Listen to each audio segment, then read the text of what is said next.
बिस्मिल्लाहिर्रहमानिर्रहीम, अस्सलाम वालेकुम नाज़रीन। मैं हूँ इरफान हाशमी और आपको प्रोग्राम में खुशामदीद कहता हूँ। और इस्लामाबाद से मेरे साथ मौजूद हैं इब्राहिम राजा साहब। राजा साहब, अस्सलाम वालेकुम।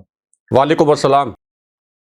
राजा साहब, तीन खबरों पर तफसील से हम बात करेंगे। पहली खबर, फौज के कमांडर इन चीफ और शहबाज शरीफ में ठन गई है और अब ये आमने सामने आ गए हैं। क्या जवाबी वार किया, और इसकी तफसील अपने सुनने वालों के सामने रखेंगे। और फिर नवाज शरीफ की लंदन में एक वीडियो वायरल हो रही है, इस वीडियो की कहानी भी बताएंगे आज की इस नशिस्त के अंदर। और फिर राय साहब, पाकिस्तान में सियासतदान दुश्मनी में बहुत आगे निकल गए हैं, और सियासतदानों से भी दुश्मनी, उनके फॉलोअर्स से भी दुश्मनी जो है वो की जाती है। लेकिन राना सनाउल्लाह ने टीवी कैमरों के सामने इमरान खान को डायरेक्ट धमकी दी है, और एलिमिनेट करना और माइनस करने की बातें तो हम सुनते थे, लेकिन ये जो धमकी दी है इसका क्या मतलब है, ये भी, इस चीज का भी हम जायजा लेंगे आज की इस नशिस्त के अंदर। और फिर एतजाज एहसन साहब जो हैं वो सामने अब आ गए हैं, और उन्होंने 5 अहम तरीन दलाइल दिए इलेक्शन के जो इस वक्त पिटीशन है उसके हवाले से। और फिर ऐसा एक प्लान भी है जो बनाया जा रहा है, कहीं बैठकर किसी बंद कमरे में उस शहर में जिसमें आप मौजूद हैं। और ये प्लान क्या है, और किस तरह इमरान खान को बंद करना है और इंतकामी कार्रवाइयां करनी है। और इस प्लान का ताल्लुक राना सनाउल्लाह के कैमरों के सामने उस धमकी से भी है। राय साहब, जवाबी खत लिखा गया है कमांडर इन चीफ को, और पाकिस्तान के अंदर सदर साहब जो हैं वो आईनी एक सरबराह हैं, और आइन की हिफाजत की जिम्मेदारी इनके ऊपर है। और पाकिस्तान मुस्लिम लीग नून ने जिस किस्म का रवैया अपनाया हुआ है, ऐसा लगता है कि उनकी कोशिश है कि तहरीक इंसाफ के खिलाफ भी एक महाज जो है वो गर्म रहे, और फिर सदर आरिफ अलवी साहब के खिलाफ इस तरह की जुबान इस्तेमाल करके शायद वो उन्हें भी अंडर प्रेशर कर सकें। और फिर जो सुप्रीम कोर्ट में मामला चला गया है उससे पहले भी एक ऐसी हवा जो है बनाई जा रही है। एक खत लिखा गया है शहबाज शरीफ साहब ने, और वो क्या कहते हैं, वो ये कहते हैं कि मुझे आपने मजबूर कर दिया कि मैं आपका जवाब देता।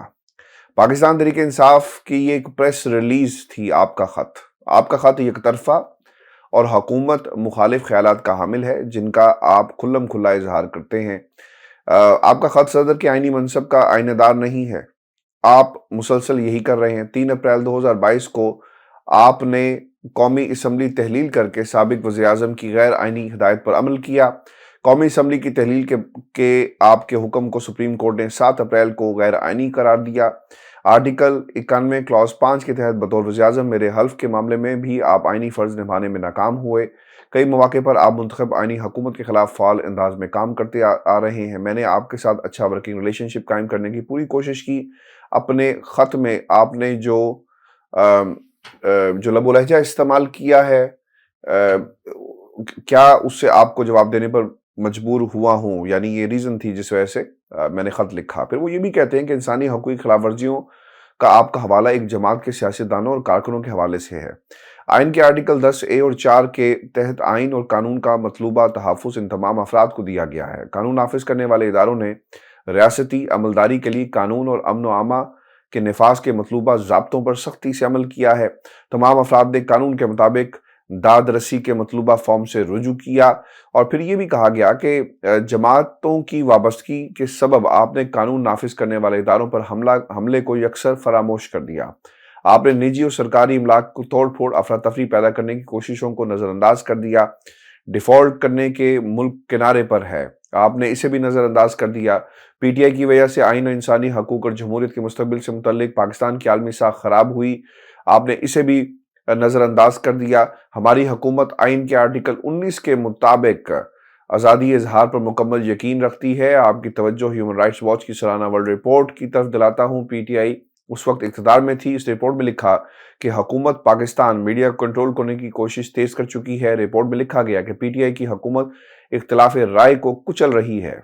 रिपोर्ट में सहाफ़ियों के साथ जिस किस्म का सलूक किया गया उसका भी हवाला जो है वो दिया गया है। राय साहब, एक लंबा ख़त था, और इसे हैरत की बात है कि पाकिस्तान के मीडिया ने मिनो-अन छापा। जिम्मेदारी है, छापना चाहिए, बुरी बात नहीं है, लेकिन जो सुप्रीम कोर्ट में दरखास्त लगी थी और जो नंबर लगा उस दरखास्त को, उसकी खबर को भी पाकिस्तान के मीडिया को चलाना चाहिए था, उस जलसे को भी चलाना चाहिए था। जब मुल्क का वज़ीर-आज़म आज़ादी इज़हार की बात करता है ना, मुझे तो दुःख इस बात का होता है कि ये इख्तिलाफ़ राय किस हद तक आपने सदर को तो आईना दिखाने की कोशिश की है, लेकिन इन्हें खुद जो है ये हॉन्ट करेगा खत, क्योंकि कल पाकिस्तान में इमरान खान की तकरीर का ब्लैकआउट किया गया। हुकूमत इनकी है ना राय साहब, तो किसने किया ब्लैकआउट? इन लोगों ने किया। तो ये किस मुंह से आज़ादी इज़हार की बात करते हैं? हाशमी साहब इस्टेब्लिशमेंट के मुतल्लिक भी एक खबर शेयर करते हैं और फौज के कमांडर इन चीफ यानी फौज के सुप्रीम कमांडर जिस किस्म का शहबाज शरीफ ने तज़दीक आमेज़ खत लिखा है इसके ऊपर भी बात करते हैं। लेकिन ये जो दरियाए रावी में माइनस इमरान खान प्लान जो कल ही बनाया गया था, जिसको दरियाए रावी में पाकिस्तान के लोगों ने बहा दिया, इसके मुतल्लिक लोगों को आगाही देना बड़ा ज़रूरी है। क्योंकि हाशमी साहब जिस दिन इमरान खान साहब का ये लाहौर का जलसा होना था, एन उसी दिन इस्लामाबाद में प्राइम मिनिस्टर हाउस में minus Imran Khan plan finalise किया जा रहा था और इस प्लान को मुकम्मल तौर पर हतमी शक्ल दे दी गई। इस प्लान का पहला हिस्सा यह था कि इमरान खान साहब को अप्रैल का जो आखिरी हफ्ता है इसमें हर सूरत में गिरफ्तार करना है, यानी मई नहीं आने देना, अप्रैल के आखिर में इमरान खान साहब को गिरफ्तार करना है।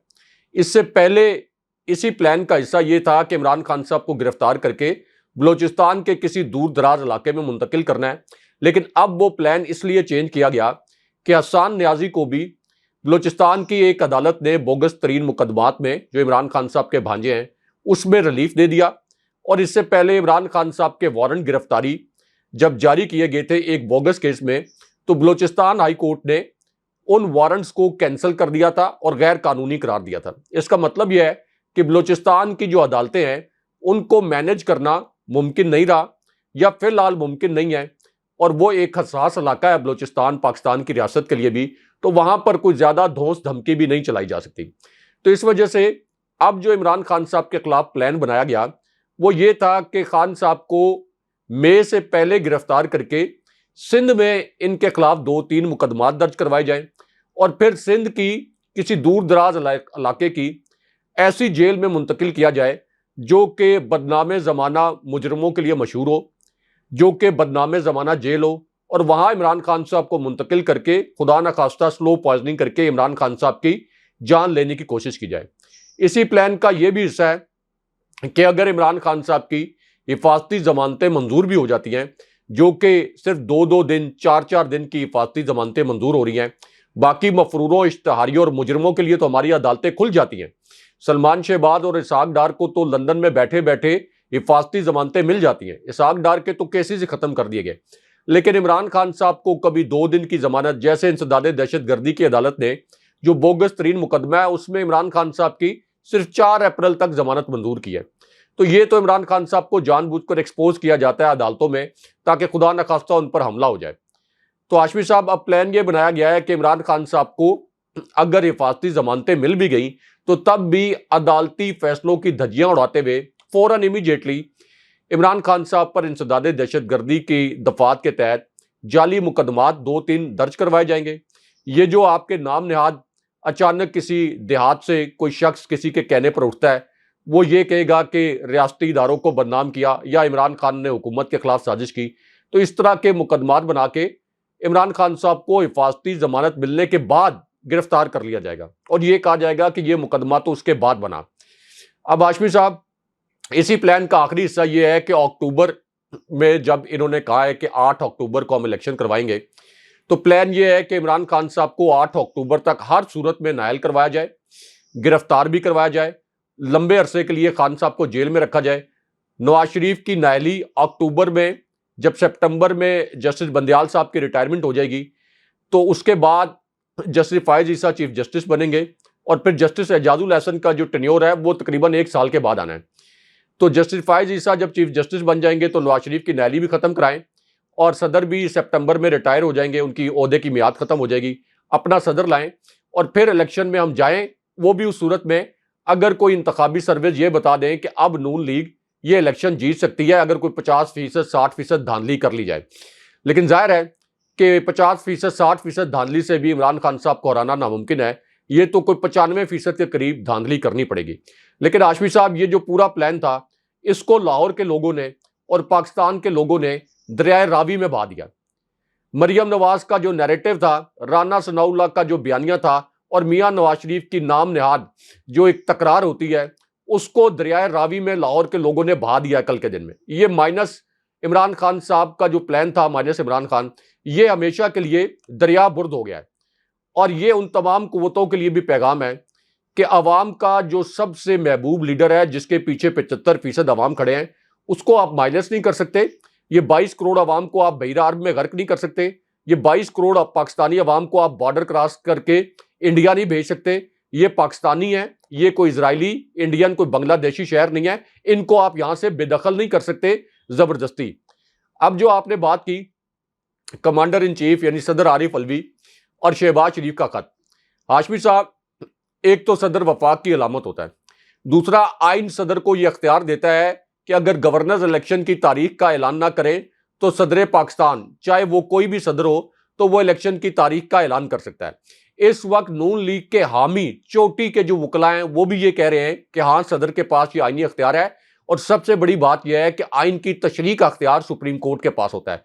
सुप्रीम कोर्ट ने यह अख्तियार सदर आरिफ अलवी को दिया और अपने फैसले में कहा कि सदर आरिफ अलवी और इलेक्शन कमीशन मशावरत के साथ इलेक्शन की तारीख का ऐलान करें। और फिर यह मशावरत से 30 अप्रैल का इलेक्शन अनाउंस हुआ था। शहबाज शरीफ ने जो एक बहुत बड़ा ब्लंडर किया इस मरासले के अंदर, ये जो जवाबी मरासला लिखा, इसमें इंसानी हकूक की बात की और प्रेस फ्रीडम की बात की। प्रेस फ्रीडम यह है कि जो सहाफी इमरान खान साहब का सिर्फ मौकफ सामने लाता है, कोई ट्वीट कर देता है, उसको दिन दिहाड़े अगवा कर लिया जाता है, उसको बराना किया जाता है, उस पर तशद्दुद किया जाता है। इमरान रियाज खान की मिसाल हमारे सामने है। अभी हमारे साथी सदीक जान को दिन दिहाड़े अगवा कर लिया गया था। उससे पहले आप देख लें कि साबिर शाकिर को जान बचाने के लिए मुल्क से भागना पड़ा। तो जितनी बदतरीन हालात इस वक्त, अभी आपने वो अमेरिका की एक रिपोर्ट भी देखी होगी पाकिस्तान की सहाफत के हालात पर कि किस तरीके से पाकिस्तान की सहाफत को जंजीरों में जकड़ा गया है। तो जितने बदतरीन हालात इस वक्त पाकिस्तान की सहाफत देख रही है, ऐसे बदतरीन हालात तो किसी मिलिट्री डिक्टेटर के दौर में भी नहीं देखे गए, जिस किस्म के हालात अब देखे जा रहे हैं। तो एक तो इनका ये जो नुक्ता है, ये असल में अपनी हुकूमत के खिलाफ चार्जशीट है। फिर हाशमी साहब ये जो कह रहे हैं कि आप एक पार्टी की नुमाइंदगी कर रहे हैं, अगरचे सदर आरिफ अलवी तहरीक इंसाफ के एक लीडर थे, लेकिन सदर अगेन अगर शहबाज शरीफ आइन को पढ़ने की जहमत कर ले तो सदर एक बहुत बड़ा आइनी ओहदा है। पाकिस्तान का सबसे बड़ा आइनी ओहदेदार सदर पाकिस्तान होता है और सदर पाकिस्तान को इलेक्शन की तारीख का ऐलान करने का अख्तियार आइन देता है। इसलिए शहबाज शरीफ ने ये एक गेम की है। इसके अंदर एक खबर छुपी है हाशमी साहब, बहुत बड़ी, एक बहुत बड़ी खबर छुपी है इसके अंदर जो व्यूअर्स को समझनी चाहिए। सुप्रीम कोर्ट ने पीटीआई की जो पिटीशन थी पंजाब में इलेक्शन मुलतवी करने के हवाले से, इसको नंबर अलॉट कर दिया। एक तो हमारे कुछ व्यूअर्स जानबूझ के जो नून लीग के आ जाते हैं, जो कि लोगों को मिसगाइड करने के लिए, आज सुबह भी जो हमने वीलॉग किया तो उन्होंने कहा कि कोई नंबर अलॉट नहीं हुआ, हफ्ते की रात कुछ नहीं हुआ सुप्रीम कोर्ट में और इस पिटीशन को कोई नंबर अलॉट नहीं हुआ। शायद उन बेचारों को भी कसूर नहीं है, क्योंकि मीडिया इस किस्म की खबरों को, जो आपका मेन स्ट्रीम मीडिया है, वो इस किस्म की खबरों को मुकम्मल तौर पर दबा देता है। आज भी मैं देख रहा था कि पाकिस्तान के अखबारात में बिल्कुल नीचे करके एक कॉल भी ये खबर लगी हुई है कि सुप्रीम कोर्ट ने नंबर अलॉट कर दिया है। ये जो पीटीआई की पिटीशंस है पंजाब में इलेक्शन मुलतवी करने के हवाले से, और अगले हफ्ते यानी मंडे से जो हफ्ता शुरू हो रहा है, इस हफ्ते में इसकी समाअत शुरू होनी है। तो हमारे कुछ व्यूअर्स भी कमेंट्स कर रहे थे कि कुछ भी नहीं हुआ, सुप्रीम कोर्ट से कोई हैपनिंग नहीं हुई, कोई सुप्रीम कोर्ट में हफ्ते को नहीं हुई। तो उनकी तसल्ली के लिए ये मैं बता दूं कि हमारी हर खबर तस्दीक शुदा होती है। जरा अखबार को जरा मैग्नीफायर लगा के पढ़ें, क्योंकि ऐसी खबरें अखबारात भी और मीडिया भी हमारा चूंकि सिसिलियन माफिया का गुलाम बना हुआ है, तो बिल्कुल उसको डाउन प्ले किया जाता है। अब हाशमी साहब इस पूरी सिचुएशन में ये जो खबर छुपी है जिसके मुतालिक मैं बात कर रहा था, ये शहबाज शरीफ ने इतवार के दिन क्यों जवाब दिया सदर आरिफ अलवी को, हमारे व्यूअर्स भी इसका जवाब दें कि आखिर इतवार के दिन शहबाज शरीफ को क्यों याद आ गया। सदर आरिफ अलवी ने तो शहबाज शरीफ को जो मरासला भेजा था उसको भेजे हुए 5 दिन हो गए, जिसमें उन्होंने कहा था कि आप पर और मुतलका हुकाम पर तौहीन अदालत लग सकती है। यह भेजा ही इसलिए गया है इतवार को जल्दी जल्दी में कि सुप्रीम कोर्ट ने पीटीआई की पिटीशन के ऊपर नंबर अलॉट कर दिया। हो सकता है कि मंडे से इसकी समाअत शुरू हो जाए, मंडे से ना हुई तो इसी वीक में खुद पीटीआई सुप्रीम कोर्ट का एलामिया है कि इसी वीक में इसकी समाअत शुरू होगी। तो इसलिए जल्दी जल्दी ये एक खत लिखा गया। जल्दी जल्दी में जब पता चला कि अच्छा सुप्रीम कोर्ट इस केस को टेकअप कर रही है, तो ये खत लिखकर अपनी जानिब से एक कानूनी जवाब घड़ने की कोशिश की गई कि कानूनी जवाब घड़े कि देखें इलेक्शन कमीशन को तो इदारे मामलत नहीं फराम कर रहे, पाकिस्तान जो है वो डिफॉल्ट के बिल्कुल किनारे पर पहुंच चुका है। तो ये डिफॉल्ट के किनारे पर किसने पहुंचाया है? इमरान खान साहब तो 6% के ऊपर ग्रोथ रेट छोड़ के गए थे 5.97% पे। पिछले 10 माह में मुल्क को दिवालिया तो आपने किया है, 6% को 2% पर तो आप लेके आए हैं। 16 अरब डॉलर के जर मुबादला के जखायर 3 अरब डॉलर तक आप लेके आए हैं। मुल्क दिवालिया हो रहा है और आपकी 80 रुकनी से ज्यादा आपकी जहाजी साइज की टाइटैनिक साइज की काबीना है। मरियम नवाज को 65 गाड़ियों का सरकारी प्रोटोकॉल दिया जा रहा है और आप ये कह रहे हैं कि मुल्क दिवालिया हो रहा है, तो इलेक्शन कैसे करवाएं? शहबाज शरीफ साहब, आपसे नहीं होगा ये आपके बस की बात नहीं है। इलेक्शन आपको करवाना पड़ेगा। ये जो आपने आज गेम करने की कोशिश की है, सुप्रीम कोर्ट के जज साहबान इतने भी कोई बच्चे नहीं है, सबको पता है कि आपने एक कानूनी जवाब घड़ने की कोशिश की है, लेकिन ये एक बोगस कानूनी जवाब है जो कि 1 मिनट भी सुप्रीम कोर्ट में खड़ा नहीं हो सकता। राय साहब, लंदन में ऑनलाइन सियासत की दुकान खुली हुई है और झूठ की दुकान जारी है।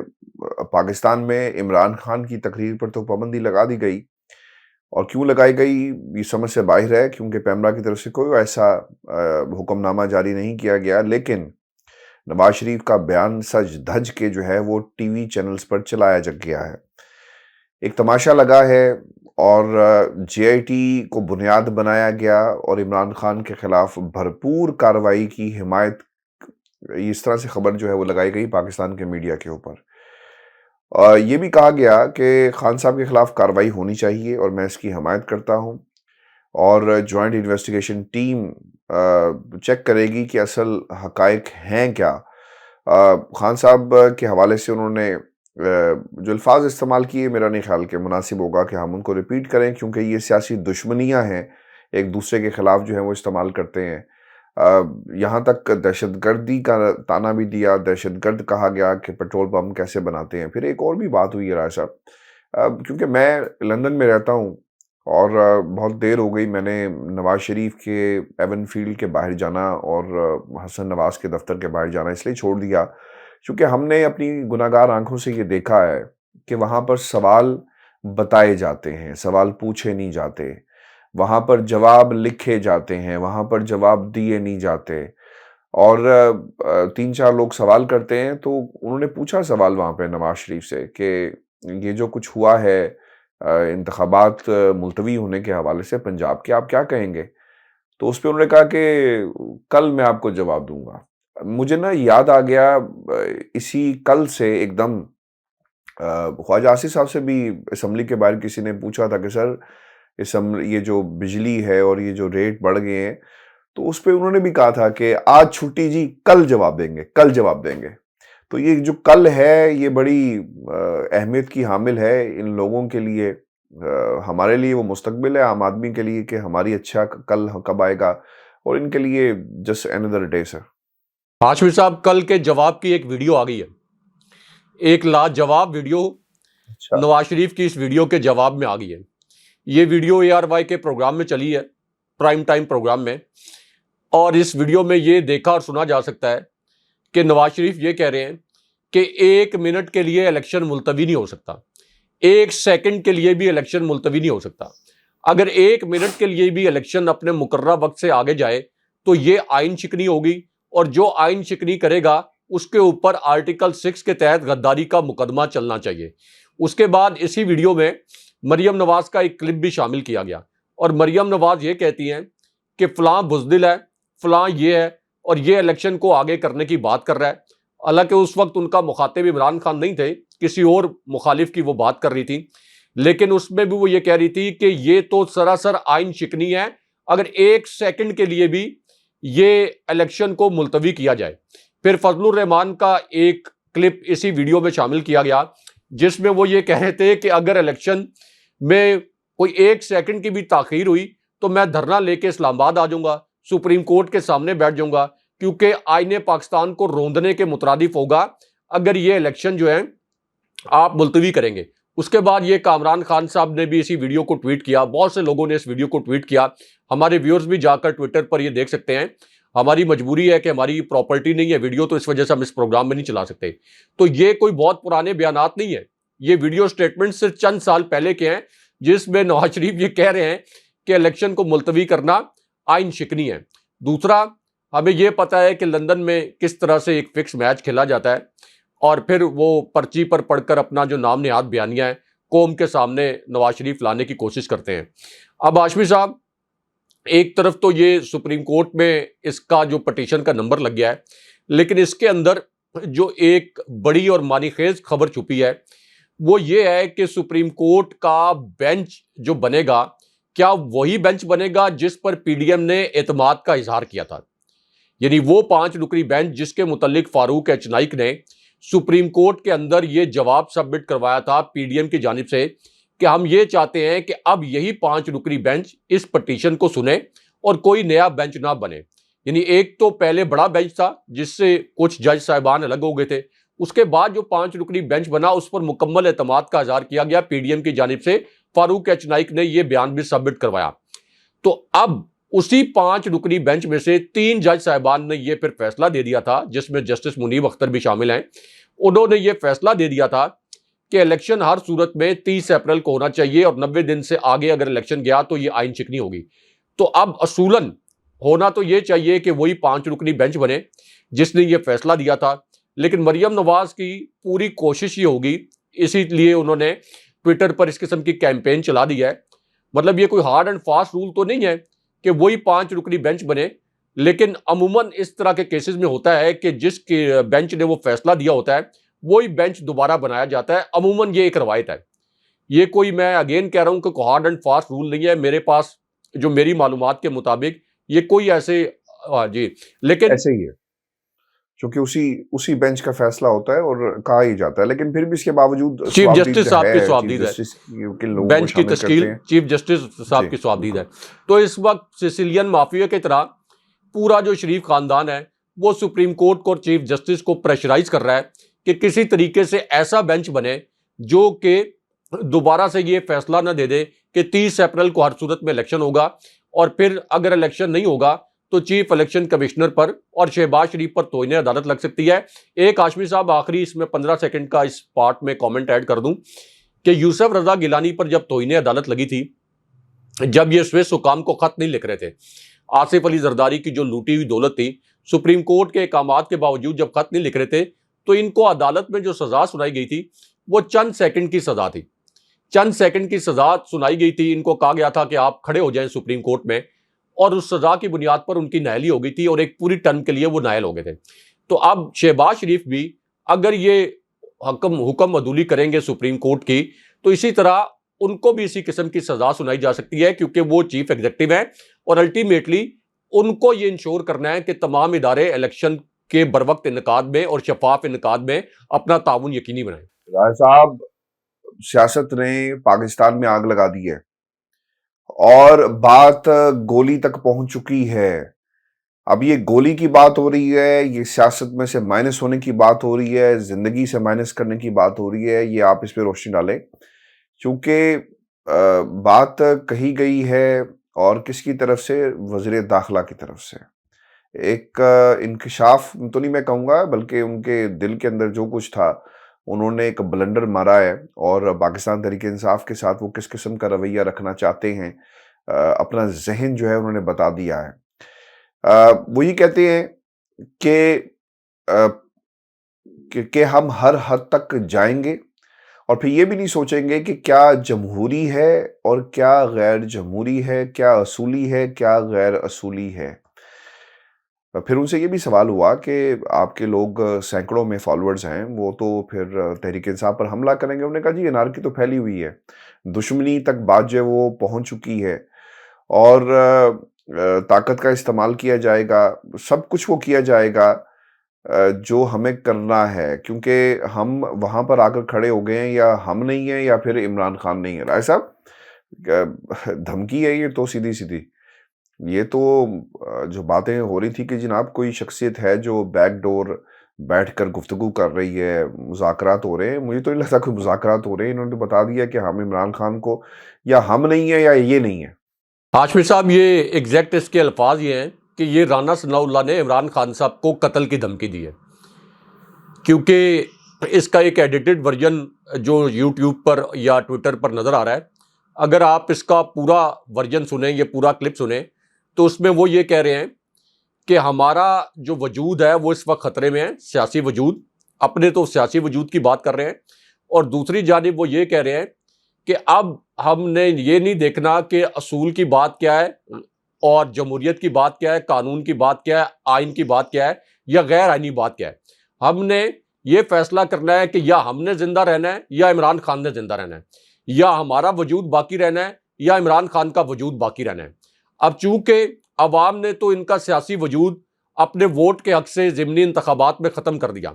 लाहौर के तारीखी रिकॉर्ड तोड़ जलसे में जब बदतरीन किस्म का क्रैकडाउन किया गया पीटीआई के कारकुनों पर और कंटेनर का पहाड़ खड़ा किया गया, उसके बावजूद चूंकि वहां पे इतनी बड़ी तादाद में लोग इकट्ठे हो गए, तो सारा प्रेशर आया राना सनाउल्लाह के ऊपर। मरियम नवाज ने, नवाज शरीफ ने राना सनाउल्लाह को कान पकड़वा दिए कि ये क्या, एक जलसा भी तुम नाकाम नहीं कर सके, इतनी तुम्हें पुलिस दी, इतने अख्तियारात दिए, इतनी तुमने कानूनियत का तुम्हारे पास अख्तियार था। तो इस वजह से आज के दिन में ये राना सनाउल्लाह सामने आए और अब इमरान खान साहब को कत्ल की धमकी दी इन्होंने बराह रास्त। इसके ऊपर तो इदारों को जाग जाना चाहिए। फिर वो ये कह रहे हैं कि हम अब ये नहीं देखेंगे, ये मुल्क का वजीर दाखिला कह रहा है, अब हम ये नहीं देखेंगे कि इमरान खान को रास्ते से हटाने के लिए हमने कोई कानूनी रास्ता इस्तेमाल करना है या गैर कानूनी, कोई जमहूरी रास्ता अख्तियार करना है या गैर जमहूरी, कोई आईनी रास्ता अख्तियार करना है या गैर आईनी। अब हमने हर सूरत में इमरान खान को रास्ते से हटाना है। तो ये मेंटेलिटी है जो राना सनाउल्लाह सानिया मॉडल टाउन में कातिल करार पाए थे, और चौधरी शेर अली ये कहते हैं आज भी कि 12 कत्ल किए हुए हैं। आज तो उन्होंने साबित कर दिया कि उनके अंदर एक कातिल छुपा हुआ है, एक कातिल की उनकी मेंटेलिटी है। आप देखें कि ये वीडियो किस तरह से सोशल मीडिया पर वायरल है, लेकिन ज़ाहिर है हमारा मेन स्ट्रीम मीडिया तो इसको भी दबा गया है। लेकिन ये बराह रास्त इमरान खान साहब को राना सनाउल्लाह की जानिब से कत्ल की धमकी दी गई है, और ये वही प्लॉट है हाशमी साहब जिसके मुतालिक इमरान खान साहब ने एक वीडियो चलाई। उस वीडियो को भी पाकिस्तानी मीडिया ने नहीं चलाया, जिसमें उन्होंने बताया कि जुडिशल कॉम्प्लेक्स में किस तरीके से कुछ लोग उनकी गाड़ी के करीब पहुंच गए थे और उनको कत्ल करने के लिए उनके ऊपर हमला करने वाले थे, और एन उस वक्त पुलिस ने लाठी चार्ज करके हंगामा राई की सूरत पैदा की, ताकि इस हंगामा राई की सूरत में ही खुदा ना खास्ता इमरान खान साहब पर हमला हो जाए। ये गैर मुल्की चैनल को इमरान खान साहब ने जो एक नया इंटरव्यू दिया है, उसमें भी खान साहब ने ये पूरा सीन जो है वो बयान किया है। तो राना सनाउल्लाह ने अब फ्रस्ट्रेशन में लाहौर जलसे की कामयाबी के बाद जो उनको डांट पड़ी है, तो उसके बाद अपना प्लान वाजे कर दिया है। हमारे व्यूअर्स बार बार जाके इसको ट्विटर पर सुने, और मैं तो ये कहता हूं कि अदालत को, सुप्रीम कोर्ट को खत भी लिखे, तमाम पीटीआई के सपोर्टर्स भी और आम आवाम भी सुप्रीम कोर्ट को खत लिखे कि राना सनाउल्लाह के इस बयान का नोटिस लिया जाए। इससे पहले आप देखें कि बेनजीर भुट्टो की जब शहादत हुई तो मुल्क को किस तरीके से अफरा तफरी मच गई थी, और उसके नतीजे में फिर आसिफ अली जरदारी जैसे हुक्मरान यहां पर मुसल्लत हो गए। तो हाशमी साहब, ये तो इमरान खान साहब की जान लेने के लिए खुदा न खास्ता मुल्क को तोड़ने के दर पे हैं कि हमारी सियासत बच जाए, इमरान खान साहब की हम जान ले लें। अब दूसरा जो आपने एतजाज एहसन का जिक्र किया था, आज के दिन में मैं उनका एक स्टेटमेंट देख रहा था, 3-4 उन्होंने दलाइल दिए। ये जो कहते हैं शहबाज शरीफ ने जो खत लिखा है सदर आरिफ अलवी को, इसी कॉन्टेक्स्ट में उन्होंने बात की। उन्होंने कहा कि ये जो खत लिखा गया है या ये जो एक बहाना बनाया जा रहा है इलेक्शन कमीशन की जानिब से कि हमें वजारत खजाना फंड्स नहीं दे रही या हमें वजारत दाखिला सिक्योरिटी फराम नहीं कर रही, तो एतजाज एहसन ने कहा है कि सुप्रीम कोर्ट इस किस्म के फजूल बोगस उज़र नहीं सुनती। सुप्रीम कोर्ट ने यह कहना है इलेक्शन कमीशन को कि अगर आपको फंड्स नहीं मिल रहे थे तो आपने आज खुद इलेक्शन की तारीख तब्दील नहीं करनी थी, आपने पहले हमारे पास आना था, हमें आकर बताते कि फंड्स नहीं मिल रहे, सिक्योरिटी नहीं मिल रहे। हमने इन इदारों को हुक्म देना था कि आप फंड्स दें और सिक्योरिटी दें, और फिर हम जाने और फिर ये इदारे जाने। ये एतजाज एहसन कहते हैं कि सुप्रीम कोर्ट ने इन इदारों को डायरेक्टिव देने थे कि हर सूरत में जो इलेक्शन कमीशन को मामनत दरकार है वो आप दें, लेकिन चूंकि चीफ इलेक्शन कमिश्नर तो एक कठपुतली के तौर पर काम करते हैं, मरियम नवाज की जाती कठपुतली के तौर पर, इसलिए उन्होंने सुप्रीम कोर्ट में जाने की जहमत ही गवारा नहीं की और आज खुद इलेक्शन 8 अक्टूबर तक मुलतवी कर दिया। आखिरी जो उनके दो दलीलें थी उनमें से एक ये थी कि बार बार टीवी चैनल्स पर और अखबारात में यह लफ्ज इस्तेमाल होता है कि इलेक्शन कमीशन ने आइन की खिलाफ वर्जी की। एतजाज एहसन ये कहते हैं कि यह लफ्ज इस्तेमाल नहीं करना चाहिए, आइन की खिलाफ वर्जी नहीं हुई, यह बहुत मामूली लफ्ज है, आइन को अमली तौर पर मनसूख किया गया है। जिस तरह से साबिक सदर परवेज मुशर्रफ के दौर में इमरजेंसी लगा के आइन को मनसूख किया गया था, मुअत्तल भी नहीं किया गया। वो कहते हैं मुअत्तल का लफ्ज भी हल्का है, यह मनसूख किया गया है। आइन की मनसूखी के ऊपर डायरेक्ट आर्टिकल 6 लगता है। आर्टिकल 6 का मतलब यह है कि गद्दारी का मुकदमा ना सिर्फ बरतरफियां बल्कि नहलियां और इसके ऊपर गिरफ्तारियां भी होती हैं और फिर एक प्रोसेस शुरू होता है आर्टिकल 6 के तहत, जैसे साबिक सदर परवेज मुशर्रफ के खिलाफ एक प्रोसेस शुरू हुआ था। तो एतजाज एहसन ये कहते हैं कि सुप्रीम कोर्ट चाहे भी तो अपना फैसला रिवर्स नहीं कर सकती। सुप्रीम कोर्ट के पास भी ये इख्तियार नहीं है कि वो अपना फैसला रिवर्स कर सके, क्योंकि सुप्रीम कोर्ट आइन की तशरीह तो कर सकती है, आइन को दोबारा से ड्राफ्ट नहीं कर सकती। और आइन ये कहता है कि हर सूरत में 90 दिन के अंदर इलेक्शन होंगे, 90 दिन से आगे इलेक्शन नहीं जा सकते। इसलिए सुप्रीम कोर्ट का 10 रुकनी बेंच बन जाए, 11 रुकनी बेंच बन जाए, 5 रुकनी बेंच हो, जितने भी रुकनी बेंच हो, फैसला यही आ सकता है कि ये इलेक्शन हर सूरत में 90 दिन के अंदर होंगे। इसके अलावा कोई फैसला जो है अगर वो आया तो वो फिर एतजाज एहसन का तासुर यह है कि वो फैसला फिर आइन के मुताबिक, कानून के मुताबिक नहीं होगा।